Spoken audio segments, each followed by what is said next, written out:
நடிகர் சிவாஜி கணேசனின் அன்னை இல்லம் வீட்டை ஜப்தி செய்யக்கூடாது என்ற உத்தரவை எதிர்த்து தாக்கல் செய்யப்பட்ட மேல்முறையீட்டு மனு வாபஸ் பெறப்பட்டதால் சென்னை உயர்நீதிமன்றம் வழக்கை முடித்து வைத்துள்ளது. கூடுதல் தகவல்களை எமது செய்தியாளர் ஆனந்த் வழங்க கேட்போம். ஆனந்த், இந்த வழக்கு தொடர்பான விரிவான தகவல்கள் என்ன? வணக்கம்.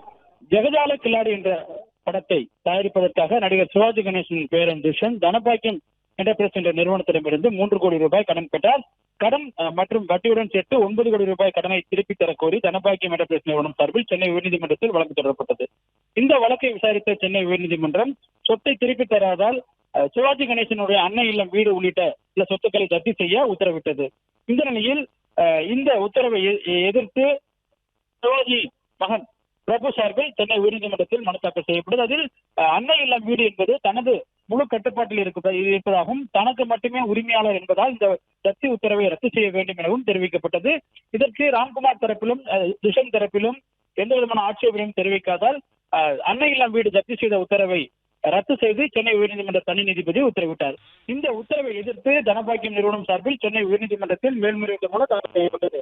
இந்த மேல்முறையீட்டு வழக்கு இன்று தலைமை நீதிபதி ஸ்ரீராம் மற்றும் நீதிபதி சுந்தர் மோகன் ஆகியோருடைய அமர்வில் விசாரணைக்கு வந்தது. அப்பொழுது தனபாக்கியம் என்டர்பிரைஸ் நிறுவனத்தின் தரப்பில் கடன் பிரச்சனையில் நீதிமன்றத்திற்கு வழியில் சமரச தீர்வு காணப்பட்டுள்ளதால் இந்த மேல்முறையீட்டு வழக்கை திரும்பப் பெற்றுக் கொள்வதாக தெரிவிக்கப்பட்டது.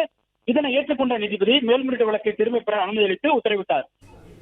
பிளே ஸ்டோர் மற்றும் ஆப் ஸ்டோரில் இருந்து பாலிமர் செயலியை QR கோடு மூலம் பதிவிறக்கம் செய்யுங்கள். செய்திகளை உடனுக்குடன் பெறுங்கள்.